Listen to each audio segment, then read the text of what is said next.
some people might have like already made a video, but they're scared to post it. My message to those people, post it, because it can be a complete game changer. Did you know that you were going to get into this? I wanted to do it for a while. Can we get a figure? The whole portfolio. The portfolio, yeah. It's over 4 mil. 4 million. Yeah. I need to talk to you about the social media thing as well, and the YouTube Well, that's thing. what we're here. Yeah, especially. yeah. I'll be on the phone with someone that might have £200,000. They're thinking about investing. Who are these people? Where do you find them? Through social media. I basically always was doing different businesses. None of them really took off until this property one. What does HMO stand for? There's a lot of hard work and sacrifices. £50,000 in a hole.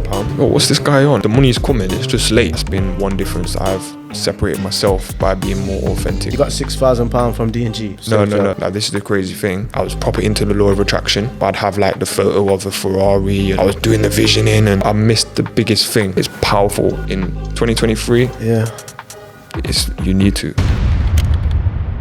So yeah, man, welcome to A-Brand Specialist Show. Thanks for coming on. No problem. Bro, do you want to introduce yourself? Yeah, so I'm Luigi Newton, 28 years old. I'm property developer from Nottingham. I specialise in HMOs, like HMO conversion, so taking normal houses, converting them into HMOs. HMO is basically just a shared house. Yeah, I was going to ask. Yeah. And yeah, I'm just trying to aggressively scale the business and keep growing. So yeah. Aggressively scale, like what's that involving? That sounds... Just means like, don't take your foot off the gas, keep pushing, and just trying to get as many properties as I can. There's a lot of hard work involved. Yeah. A lot of graft, so yeah. That's what I mean by aggressive, like pushing, go time. What, no days off? No days off. I do take days off, but like in general, just putting in the hours, putting in the work, just to get to the goals. Yeah. What sort of goals? Well, this year I'm trying to get to 30 houses. 30 houses? 30 HMOs. What are you on now? 19. 19, yeah? Yeah. I think I'll get there, but yeah. When did you start with this? About 6 years ago. Did you know that you were going to get into this? To be honest, I think I wanted to do it for a while, but obviously I couldn't just straight away do it because I had no money. Right. So I had to like save up money, get myself in a position, and then I just went for it. What does HMO stand for? So it stands for House of Multiple Occupants. House of Multiple Occupants. Like, well, it's basically just a shared house. Yeah. Okay. So there's lots of like rules and regulations around it, but once you understand them, it's easy to actually keep on doing it, keep on making HMOs. And there's way more money in HMOs than normal like family houses. So on a normal family house, people typically will make about £300, £400 profit for a good deal on a normal family house. A month? Yeah. Sometimes more, sometimes flats will pay a bit more, but typically it'll be around the £300 mark. Yeah. But with a HMO, it's usually more than £1,000 net profit per month. So there's a big kind of jump from the family houses to the HMOs. Yeah. So that's kind of why I want more HMOs rather than flats. Or actually, how did you find out about this as like a hustle? Is it a business? Like, was it? How did you find out about something like this? Because I've always kind of had like a business head on me since I was a kid. Yeah. And then this kind of just made sense because I was looking into buying property. And then I was thinking, right, how do I make the most money from doing it?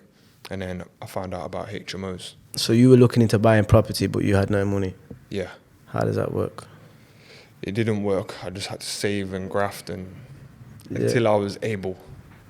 But then when I was able to, I just bought it. I just went ahead. Because the story is this, I think it's important. You're from Nottingham, right? Yeah. So I'm from Nottingham as well. I feel like you're carrying the city on your back now. We need to let people know if there's a way to get 19 houses, 28. How do you start from scratch? As you mentioned, that's the rumors, isn't it? Yeah, you started from scratch. How do you get from zero to hero in it, carrying the city on your shoulders? What's going on? How? So 19 houses is not just like, it's not by accident, or is it? No. There's a lot of hard work and sacrifices. So you said you've had a business head on your shoulders from when you were a kid, right? Yeah. So tell me about that. So I basically always was doing different businesses, but none of them really took off Yeah. until this property one. What sort of businesses? Load of stuff, like from when I was 12 in school, selling things from China. So I was buying in bulk from China, like Dr. Dre Beats, earphones, School Candy earphones, memory cards, New Era hats. I then found out they was all fake. Yeah. Did you sell them on eBay? Counterfeit. You sell them on eBay? I sell them on eBay and in person, but and then New Era actually contacted my house where I lived. So they sent us a letter, and obviously my dad's read it, and he's come back to him saying, listen, he's 12. Swear. Because they were trying to press charges. Wow. But then he's said to them, listen, he's 12. So they kind of let it off. Yeah. But so I've done loads of stuff like that. But yeah, and then nothing really worked until I got into property. Property is the only real thing that's actually fully worked. And each one you get is like a stepping stone up in your income. So I've seen the gradual steps. Right, so how much are we talking, like money wise, to get started? And that's obviously I asked the people if they got any questions for you. That's one of the main questions. Like, how much did you start with? How much can someone get started with? Yeah. Is it different now to when you started? Yeah. So I basically started off with obviously zero. Then I saved up to £6,000. Right. How? Through like working my full-time job. What was your job? Domestic in general. D&G. Yeah. Everyone from Knots has worked there. Yeah. I haven't, not yet. Not been there yet. Okay. Yeah. A lot of people have done. I know. It's meant to be a decent job, though. Yeah, like steady paycheck. It was a sales call centre job. Did you learn a lot?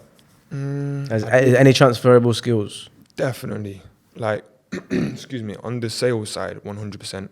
Because you're on the phones, cold calling customers, trying to close deals every day. Are you doing that on the phones now with property? Sometimes, but it's a bit different because I'll be on the phone with someone that might have £200,000. They're thinking about investing. They're not sure. They want to speak to me.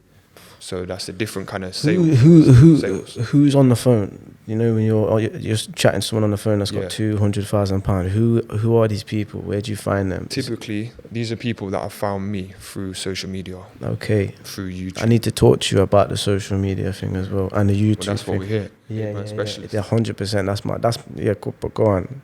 I don't know. So £6,000, and then I basically borrowed £6,000 off different people, so friends, family. I basically borrowed like 2,000, put it all together and had 12,000. But the way I borrowed it was I did it on a 10% interest rate for the people. So they would borrow it to me. Sorry, they'd lend it to me, and then I'd repay them back over a 1 year period with 10% on top. So they still kind of made money. It still made sense for them. So it was a win-win situation. So we did that. Bought the first one, really good deal in Radford. Bought it for 125, but it was worth about 150. Swear. Yeah. So that's what you call, if you hear people say below market value. Below market that's value. That's what that is. That's when you're buying a property for less than it's worth. Okay. So you took that initial £6,000. You got £6,000 from D&G. No. So that was from working there and also doing a side business, which was working with disabled people. Okay. Yeah. Smashed it, bro. So it was just mad hours, basically. Yeah, you mostly working 2 jobs. Yeah, and then I was studying property for the whole time. What, for the first year at DG. What, just independently studying or? Yeah. Okay. Just on like YouTube, books, networking. So, to put a figure on it, how much did you take to enter into this HMO game? £12,000. And did you start on your own? Did you partner up with someone? No, it was just the first one. I just bought it. You had good credit from the job.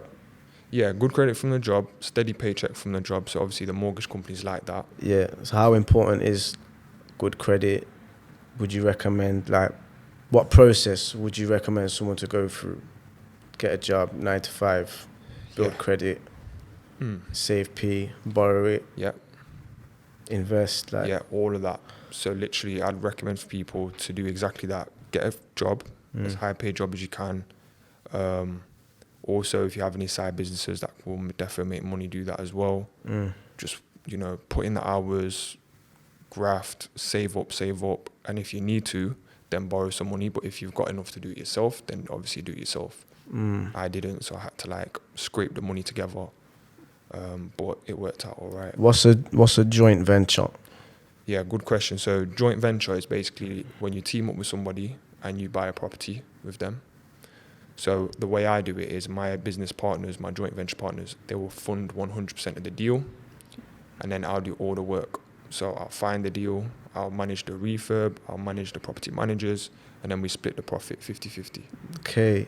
In essence, what you're saying is these people that you find through social media, or they find you. They find me.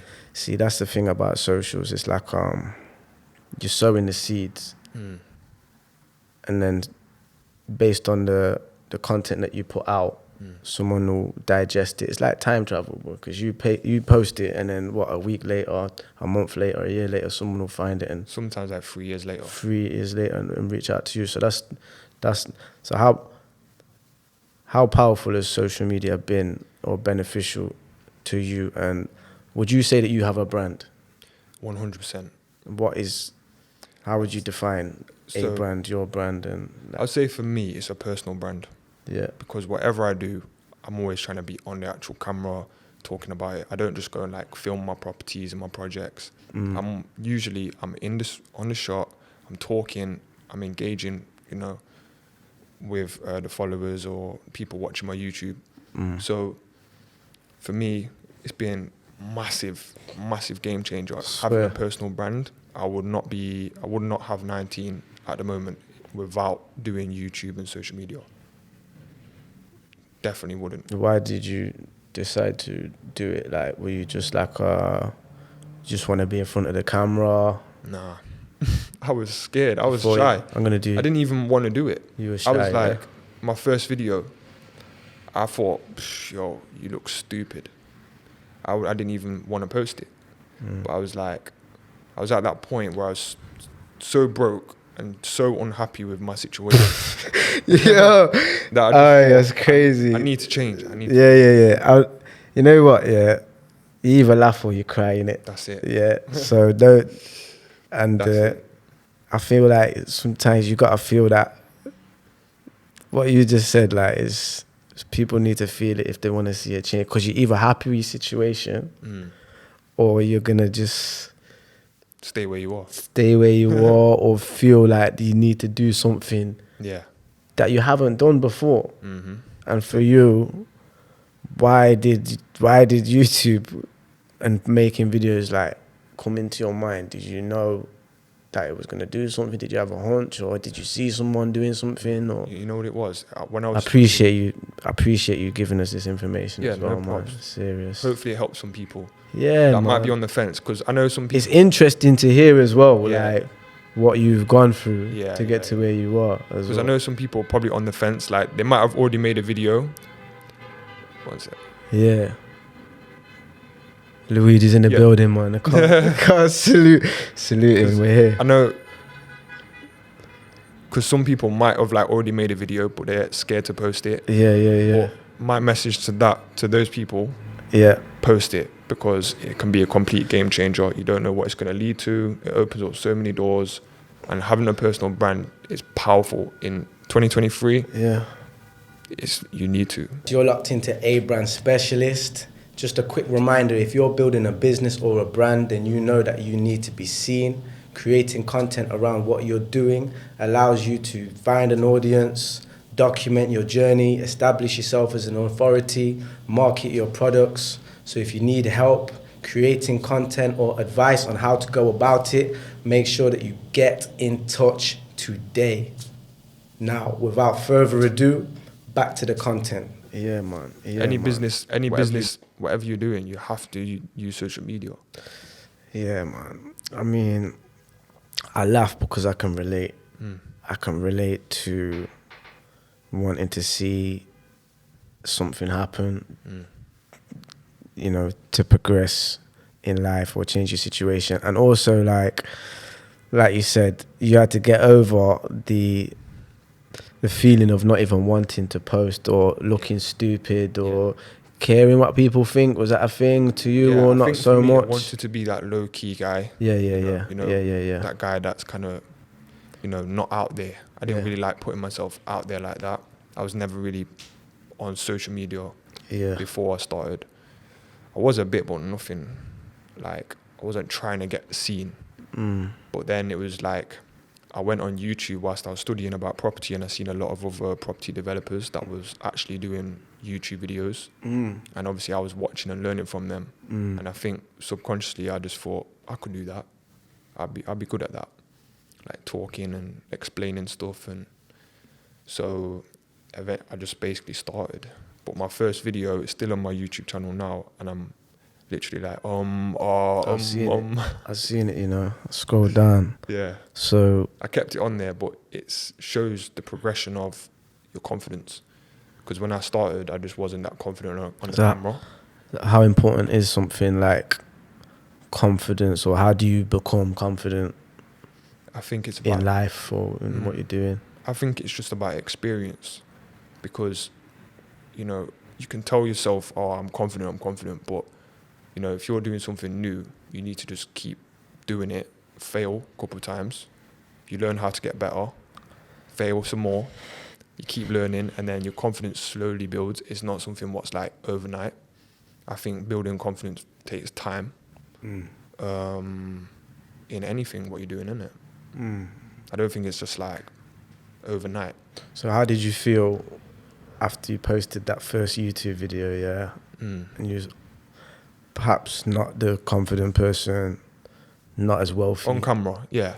On camera, but off camera you was cool. Yeah. I was fine off camera, but a lot of people probably, I've had people say to me, I want to make a YouTube channel because they see like kind of what I'm doing as well. But I'm like, look, I can't jump on anything with you. Like, I'm still working things out myself. So like, so how did you feel initially? Was you like happy, or did you want to delete it, or like was you? Yeah, like someone in that I worked with in D&G.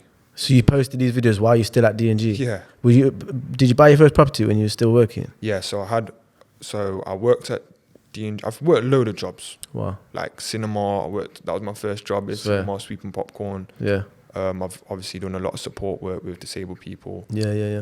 But then D&G was my longest job, domestic in general, on the phones, doing sales. That was 3.5 years. For the first year, I had no properties. That first year, I was studying and saving. And then I got my first one. And then I went on social media. Like, this is the crazy thing. From the first couple of videos I made, I got an investor for like 10 grand. And I literally only had one property. So you're at D&G, you posted a video, someone at work seen it? I posted a few videos. Posted a couple of videos. Showing a project that I was buying. Yeah. Because I had enough for the deposit from the second one. Is that the one where you're like, I'm going to paint the house outside, Yeah. I'm going to paint next door? Yeah. Right. Who's the guy? You're with someone else in the video as well? That's just my boy. Yeah, my mate. He was just coming with me. He was all suited up though. Yeah, I seen I was suited up. So what? So did you post just on YouTube? Did you have an Instagram page then? Yeah, I did both. I had Instagram, YouTube. I think I had LinkedIn, Facebook. I just did them all. So was it your intention just to do that, or like why did you choose multiple social media platforms to document your journey? Because that's what you're doing, isn't it? You're documenting your journey. Yeah. I've heard that if you are struggling what to post, and you know what, I'm so grateful, because when I started this journey that I'm on, I was just trying to learn how to build brands and attract success. Mum was asking me, what you're going to do, what you're doing, and I said, look, eventually, I'll get clients along the way, but I will also end up teaching kids, younger generation, how to empower themselves, etc. I'm not even intending to do that now, but because similar to your situation, even though I've not got like property investors, £200,000 hitting me up, I get people pop up to me from all over the country, most of the time younger than myself, asking me I've got this clothing brand, I've got this type of brand. How can I get started? What would you recommend me to do? And I'm just like, I'm very grateful because I didn't even, I knew that's what I was trying to do, intending to do, but when I see it happen in reality, it means that I'm doing something correct. But what I will say to them is like, just document your journey, because that's an easy way to create content, and it's kind of relatable as well. So yourself, you was just documenting your journey, innit? Documenting the journey. Like, Across multiple platforms. Yeah. And I think being authentic, being real, and just being fully transparent about the ups and downs of whatever you're doing, people will relate more to it, rather than you see a lot of people, like, you know, you see these Forex traders and that, they go online and they're making everything out to be perfect. Like, yeah, it's easy. Get into trading. Join my course. Or same with property. A lot of people, they make it out to be so easy. Yeah. And like it's quick money. It's definitely not. So I think that's been one difference. I've separated myself by being more authentic than most people that are doing it. There is some real people on there, but I think the majority just are a bit fake.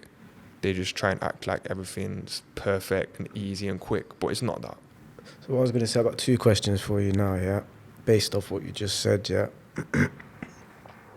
When have you got a time in your life where that you can tell us a story about where things have not been going so well for you? Yeah, 100%. Well, I think broke days was not nice. Yeah. You know? That was, for me, it just didn't sit right with me. I didn't feel good in that situation, because I literally just was, like most people have been there, where they're just scraping by to pay their rent. Yeah. They're going broke. They might lose their apartment. You're thinking, walking to CEX. Yeah, but I think it's like, you start thinking, right, what's my alternatives? Right, I might have to go on housing benefit to pay my rent and all this stuff. It's not ideal. And like, you know, when I was young, I was taking like housing benefit and all that. I just felt like a bum. I just felt like a bum from Nottingham. Job centre thing. Yeah. Obviously I was young though. I was like 19, but couldn't get a job. I'm like dyslexic, got ADHD. So for me, I just was trying to find my feet basically. But those days, it didn't sit right with me. I just knew I wanted to make something happen. So I was very hungry when I was younger. I still am now, but I've learned to be more patient with things that you want will come if you keep the vision and keep putting the work. We've got a lot of stuff to talk about still. Yeah. But what about in the property game? Okay, in the property game, something's gone pear-shaped. Times where I've nearly gone broke. Swear. Yeah. How? Cash flow. So like in property, cash flow is crucial. You have to make sure that all your bills are getting paid. You've got enough to do the refurbishment on the properties. One quick way people can get wiped out is like, say they buy a house and they think, yeah, I can do up the place for 20k. But they've underestimated the actual cost of that refurbishment, and it actually comes to like 35k. That 15k is a lot of money. And that's what happened to me on the first time. Massively underestimated a project, and then I was just scraping money to pay for the refurb. Managed to do it through having a brand, having a social media presence. Managed to raise up money, and obviously basically borrow money off investors. They've now been paid back. Wow. Thank God, because that could have wiped me out. Yeah, man. Happy for you. Yeah. And then second time was just cash flow, like a remortgage took ages. I had to pay back an investor like 50 grand. I was late by 3 weeks. He got jumpy, and he basically got solicitors involved. They came to my door, served me with a notice to say I've got 14 days to pay the money. And bear in mind, it's 50 grand. This is the first time I spoke about that. But £50,000 in a hole. What's that feeling like for you? At the time, when I first got it, I was like, oh, what's this guy on? Like, the money's coming, it's just late. Yeah. There's a problem with the remortgage, so it's going to take a few more weeks. So I spoke to my friend who owns like over 300 properties in Nottingham. Mad. He owns like half of Radford. Mad. Owns some big buildings in Nottingham. And I sat down with him and we was like, You got 50 bags. yeah, I said that to him. I was like, Yeah. I'd never want to ask him for stuff though. Yeah, He's yeah, like my yeah. mentor. Okay, mad. So I'd never like directly ask him. But we was actually both stressed about it because when we've spoke to the solicitors, they're like, listen, they're trying to make you bankrupt. So Your solicitors. I spoke to like several different Couple different solicitors. They're like, he's basically trying to make you bankrupt. And even if you can pay it, the fact that if it goes to court, The fees. the fees, but the fact that if it goes to court, it kind of puts like a red flag on your name. So I won't be able to probably get any more houses, I won't be able to get mortgages. Crazy. And it just would have made my life so long. Yeah. But luckily, thank God, the remortgage came through in Just like in time. couple weeks. Okay. And then I just paid him back. Did you deal with him again? Hell no. Yeah, you just left him, man. You can move. Yeah. Watching, then just click off the video. Yeah. Don't even watch Click, my stuff. click off, mate. No, that's too much. No, obviously, everyone deserves, a second chance, and the journey makes even enrich the journey. Yeah. Yeah, So it I made the think- story interesting. We appreciate that. I think he just got a bit jumpy and nervous. Of course. 50 rackers, mate. Yeah. Down the pan. Yeah. And they don't know that you've got the credentials. They don't know that you're going to turn into the man that you are now back then. Yeah. Do you know what I mean? But this was quite recent. Yeah. Boy. This was like a year and a half ago or something. But Okay. that, I think, A lot can happen in a year and a half. yeah, but the learning lesson was don't just work with anybody. Don't just take investment from anybody. I've got bare questions for you, man. Make sure you get to know them Yeah. because he obviously didn't trust in me as a person Yeah. enough. Yeah. He might have thought, oh, Luigi's always on holiday and, Was driving. you on a lot of holidays? Yeah. Pushing some big whips. Not big whips, but like, He thought you'd overspent. yeah, he was thinking, oh, this guy, he's not going to pay me back. He's trying to scam me, probably stressing. But I would never do that to somebody, ever. Because my ethics won't allow it. Ethics are hot, Yeah, staunch. I've never fucked no one over in property. Yeah, proper. Um, In other areas? I mean, when I was younger, I was a little shit. Yeah. So I was like a different person when I was young. Like, Yeah. Teenage years and 18 years old. I was just thought I was sick. I just thought I was untouchable. And yeah, but life humbles you down, innit? You can say that again. So listen, you were talking about you talk about mentors. That's my next question. Yeah, and I got another question after. I've got so many questions for you right now. Personal development, training, courses, and things like that. Like, what's your opinion? Because you said you were watching a lot of YouTube. You've got a mentor. Like, have you paid for mentorship? Have you paid for these courses that the man is shilling online? Because we led from one thing to another. Like, people are dancing around online in front of the Lambo. I didn't say that, but that's the picture that I got. Life is amazing. Pay me bread and I'll teach you how to do what. Have you paid, and how much have you spent on, let's call it personal development? That's the buzzword. Yeah, so I've never spent $3,000 on a course, 10 grand on a course. I've heard you're anti. You know what? I'm not anti, but I think it doesn't make sense to spend £3,000 on a course or 10 grand. You can find the information. Yeah, you can find the information, and realistically, if you're going to pay someone that's actually doing what you want to do. I've heard you say, sorry, I won't be like, yo, what's that? That's more like, I got something to compliment what you were saying. Yeah, no, that's cool. I've heard you say that pay someone for their time, like an hour or for a one-ers or... Definitely, like, rather than... even if it's £200 for an hour, like, select people is worth, you will learn so much in that hour. They're going to be, getting paid well, so they're going to give you their full attention. I've done that before. I used to pay £100 or £150 for 1 hour session. So you do invest. You have invested in yourself and your knowledge. Yeah, and it was good at the time. It did level me up. I didn't do loads of sessions. Probably did about 4 or 5. Yeah. So, and I've gone to a lot of like events, like one-off events. Paid like £100 here, £100 there. Would you call them like networking events? Yeah. What's the value of networking? Like, is your network your net worth? Is that a thing, or is that just? Yeah, it definitely is. But I think this is the best way to go about it. Building your personal brand and actually getting out there on social media. You meet so many good people from doing that rather than going to all these networking events. Because if you do this, you have a personal brand, then you go to the networking, people recognize you from social media, and then they might come up to you like, oh, I saw your video, or I've seen you on it. We follow each other, something like that. So I think if you just go into networking events on their own with no real branding behind you, I don't really see the benefit. How long does it take to build a brand?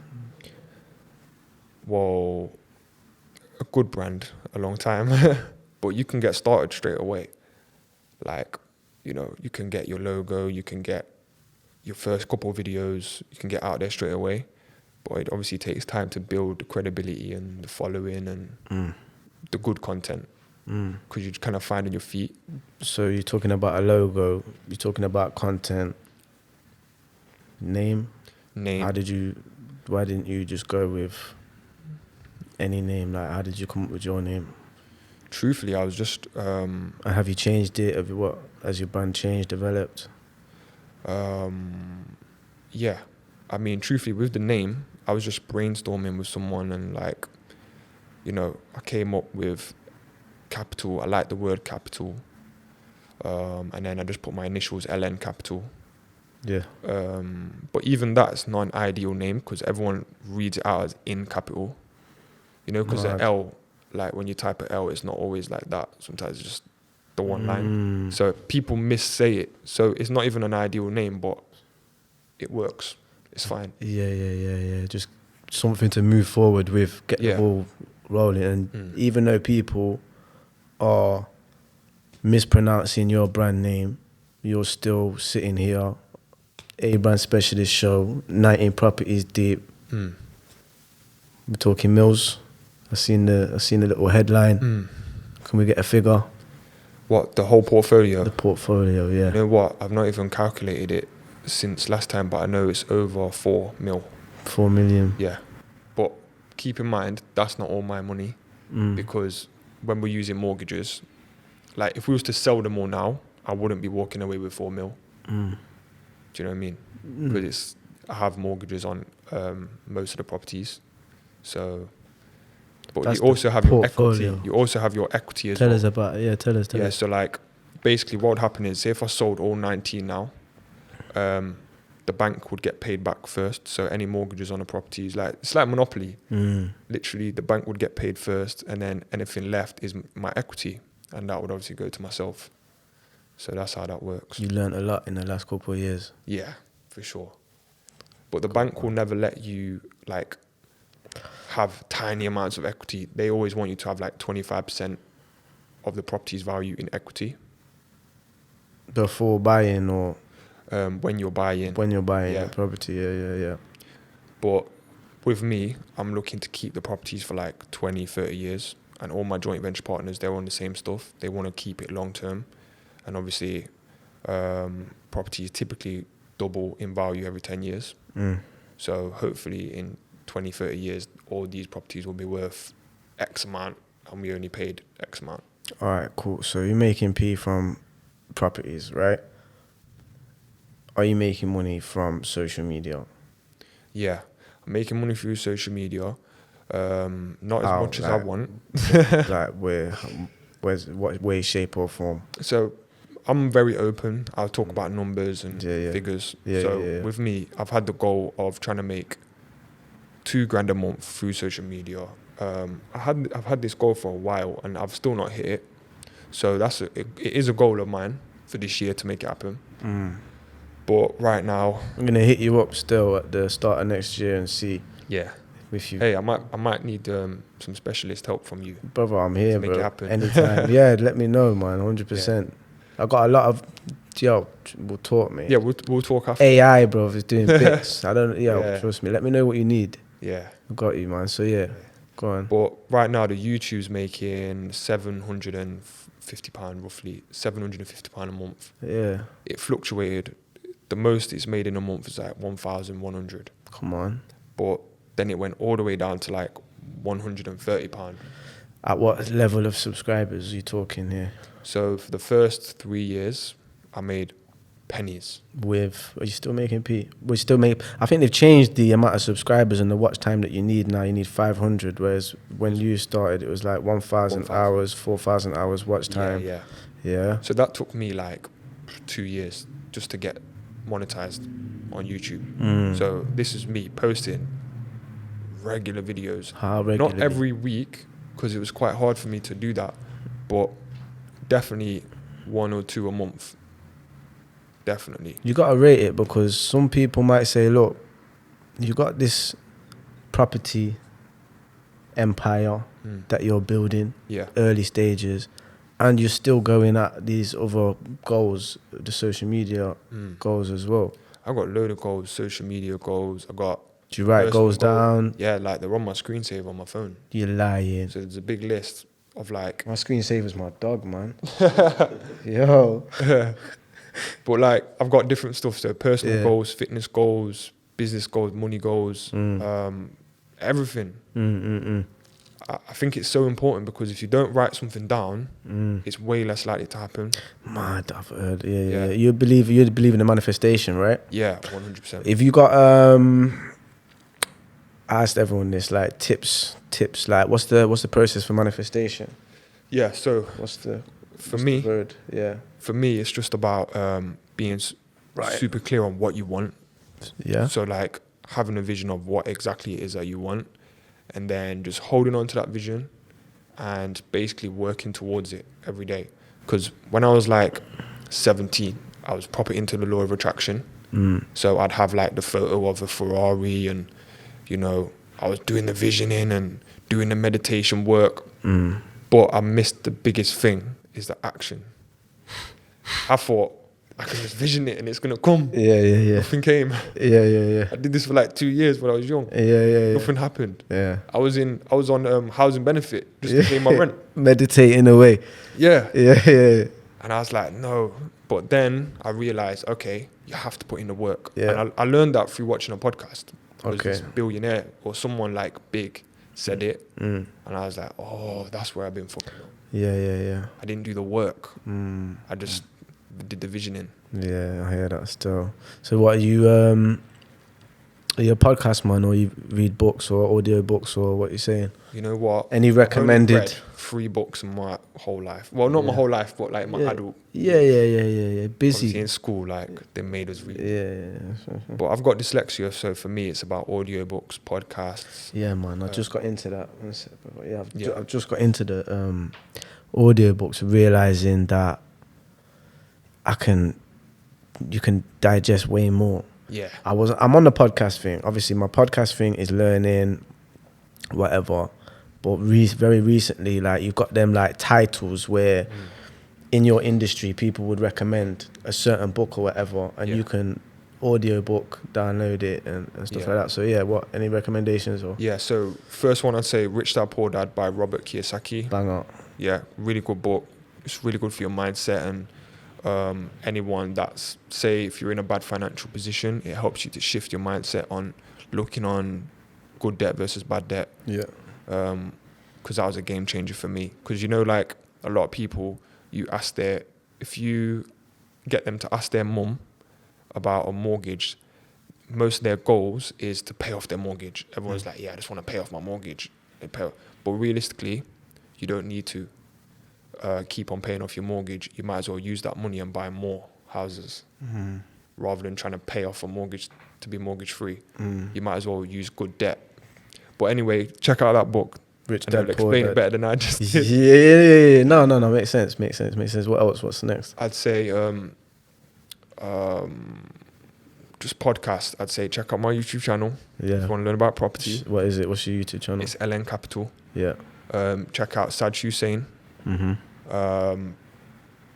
Check out Justin Wilkins. He's good. I can't even think off the top of my head, you know. Mine. Let us know. There's one more book called Property Investing Secrets by Rob Moore and Mark Homer. Is that Rob Moore, that guy that did the boxing match Yeah, with Samuel Leeds and that? Yeah. He lost in it. Yeah. But everyone's a winner in it because you got. Nah. Nah. He lost. But I rate them both for He getting rate in them both. there. Yeah. But Yeah. yeah, he definitely lost. Like I was there ringside and Oh, you was there. yeah, and Come on, mad. Samuel Lee's definitely won it. Why did you go? Just for what? Networking I and was shits and gassed to gigs? watch that fight. Yeah. I was excited for that fight because There's a lot of people in your industry that you did. You chat to people there? that was the best networking Wow. event, and it wasn't even a networking event. So tell me this: what, you stepping in the ring soon? Like, what's going on? Nah, Any- those days are over for me. Swear. I'm not going back in. It gets like too consuming. I get very obsessed with whatever I do, and I just feel like I need to stay focused on what I'm But doing. it could build your personal brand, fam. That's gonna do wonders. I mean, if I get called out, we'll see in it. I'm not gonna say no. Yeah, but we'll see. We'll see. Yeah, man. So listen, the YouTube channel. Yeah, I seen you.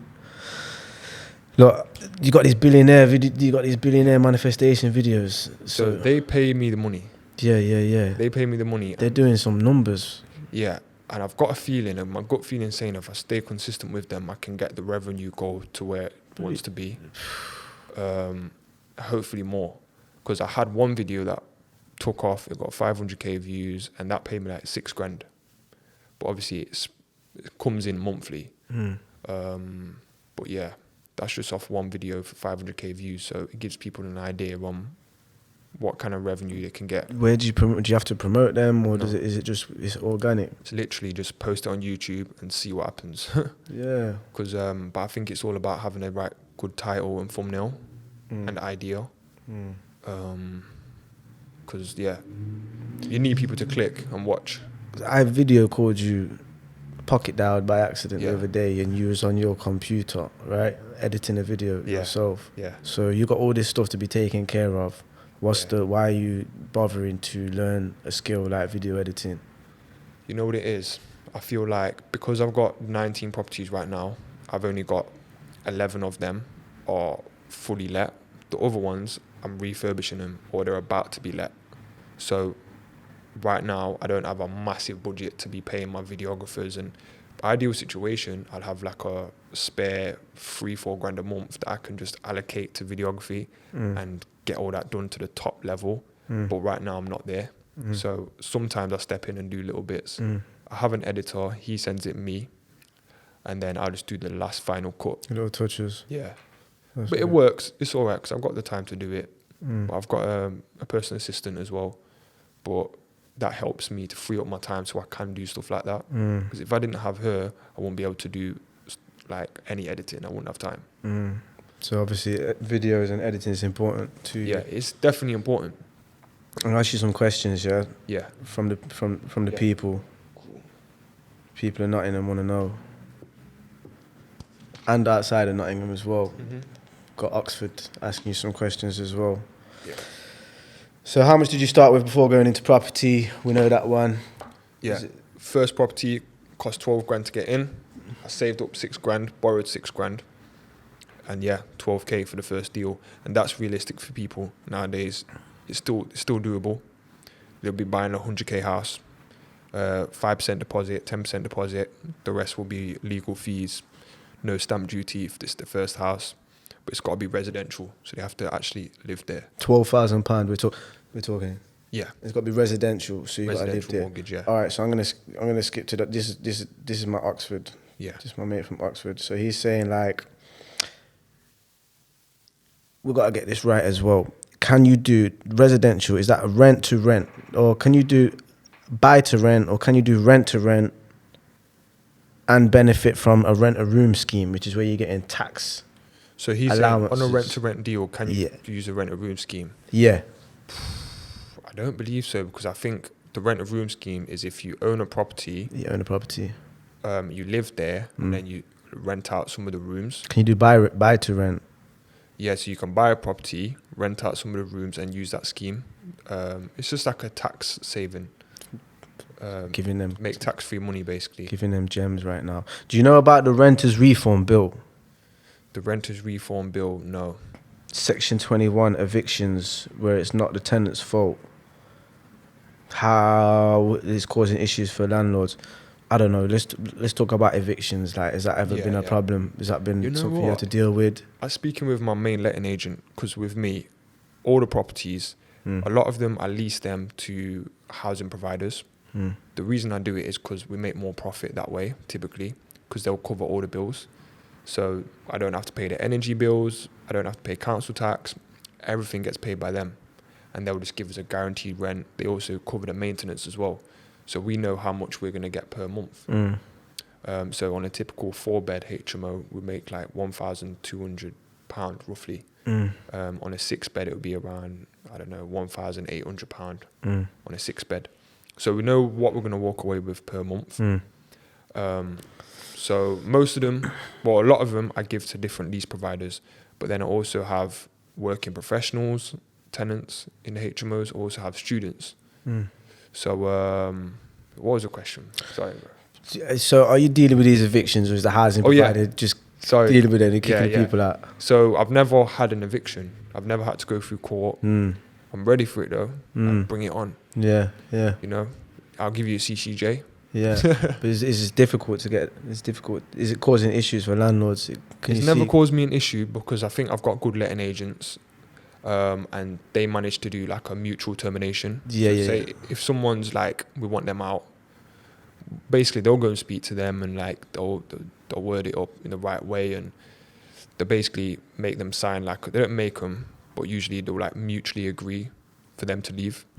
So we don't have to go through court. But it's not impacted your cash flow or anything like that? Yeah, and it's not like an official eviction. Yeah, that's cool. It's not an official eviction? Yeah, because it's like a mutual termination, so they're just terminating the contract. Okay, cool. Because if you do an eviction, you have to be so careful, because there's so many things you have to have in place when you do the eviction. So mutual termination is better. Sad. I hear that, man. I feel, you know what I'm saying? I feel for both sides in it. I feel for the landlord, cash flow. Yeah. And I feel for, people that get into that situation as well, because life's hard, man.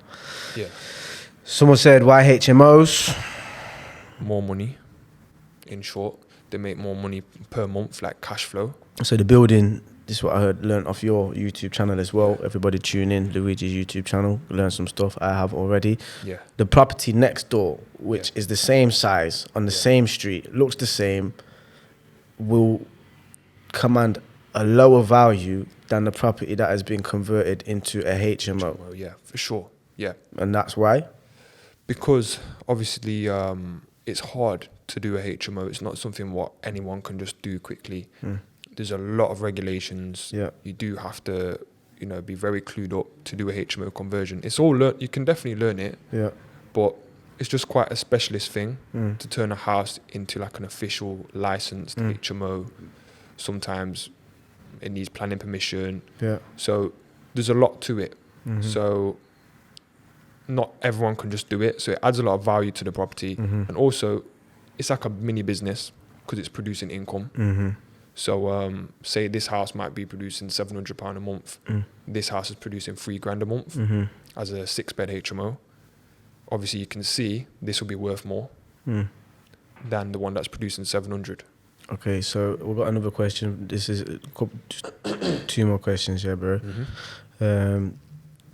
This from a guy that's saying he's a doctor. He's got some disposable income as well. Would you say that investing in property is still the best thing to do right now, or something better to do than, for example, an index fund, stocks, which you're expected to see like a 6% increase yearly? Is that something that you've looked into? Yeah. Can you give us a bit of insight on that? Typically, on my joint ventures, the kind of the worst case scenario, my joint venture partners are walking away with, say, 12.5% return on investment per year. And this is like kind of worst case. Is that split between you or? No, that's what they will get, their return. Yeah. So that's the return they would get on their money. So the whole deal is typically like 24%, 25%. But because we're splitting it 50-50, they would walk away with 12.5% per annum per year. So I think for this gentleman here, reach out. If he's got more than 60k, he might be able to do something with myself. So yeah, drop one of us a message. if he wanted to have a conversation. But I'd say it depends, because if he lives in London and he wants to buy something in Nottingham, that's a risk. So he either needs to team up with an experienced developer or do something close to home. Do you know what I mean? Because you don't want to be traveling 2-3 hours. Because that's what I see a lot of like, you know, wealthy people that reach out. Most of them are in London. They can't do nothing there. Okay. Because they've got money, but they don't have enough to do like a decent deal in London. 100k in London don't get you far. Is it a problem if you're going to be dealing with everything? No, if they live in London, it works fine because I do all the work. Yeah. So, but a lot of people try and do it on their own, and that's where I see people messing up. Okay, so for a joint venture partnership, they could partner with you, theoretically speaking, if they're in London, it would work, yeah? Yeah, or wherever they live. Better than investing in stocks, or have you got any you bothered with the stocks or anything like that? Or I'm interested in stocks. If I was going to do it, I don't actually hold any stocks at the moment, to be honest, but I'd probably just do the S&P 500. Yeah. That's the index fund, like what you're talking about. Yeah. Do you see yourself progressing into anything else in the future? Yeah, so I would like to scale the business on a way bigger scale. I would like to work with partners that have, you know, say 5, 10, 20 mil to allocate. They want to build a portfolio. They want to do bigger projects. So I'd just say I want to change the strategy and go bigger with the project size, but keeping it safe. I don't want to be like going bust and that. I know a lot of, you know, developers that go bust because they try and go too big too quick. So I just think it's God's timing. Everything will happen at the right time. Bro, I wish you the best for the future, man. God's timing is the best timing. You too. Thanks for having me on. I appreciate it. Thank you for coming on, Gast. It's been an absolute pleasure, bro. Fantastic conversation. I'll check in with you soon. No problem. Thank you.